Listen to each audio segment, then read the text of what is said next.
Donald Trump en première ligne pour tenter de régler le conflit entre l'Ukraine et la Russie. Il continue à œuvrer pour une rencontre Poutine-Zelensky. L'Ukraine au centre des discussions aussi entre Emmanuel Macron et le chancelier allemand. Ils se sont retrouvés hier au fort de Brégançon au lendemain d'une attaque de drone meurtrière à Kiev. Paris et Berlin entendent maintenir la pression sur la Russie alors que les efforts diplomatiques des dernières semaines semblent avoir peu d'effet sur le terrain. Wilfried de Villers, Emmanuel Macron s'est exprimé en conférence de presse à l'issue de la rencontre. Oui, d'autant plus que les efforts diplomatiques des dernières semaines n'ont que peu d'effet sur le terrain. En quelques jours, 100 000 soldats russes ont été déployés dans les alentours de la ville ukrainienne de Pokrovsk. Alors Emmanuel Macron plaide de nouveau pour une rencontre entre Volodymyr Zelensky et Vladimir Poutine. Nous voulons espérer qu'une telle réunion bilatérale à laquelle le président Poutine s'est engagé auprès du président Trump.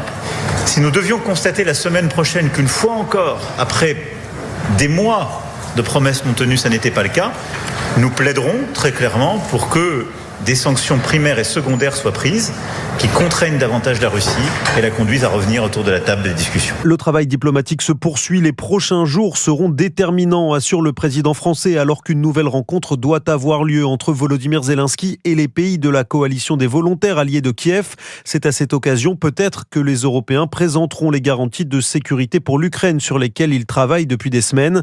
Hier, Emmanuel Macron et Friedrich Merz se sont également engagés à fournir davantage de défense antiaérienne à l'Ukraine face à une Russie qui, disent-ils, ne montre aucune intention d'arrêter la guerre.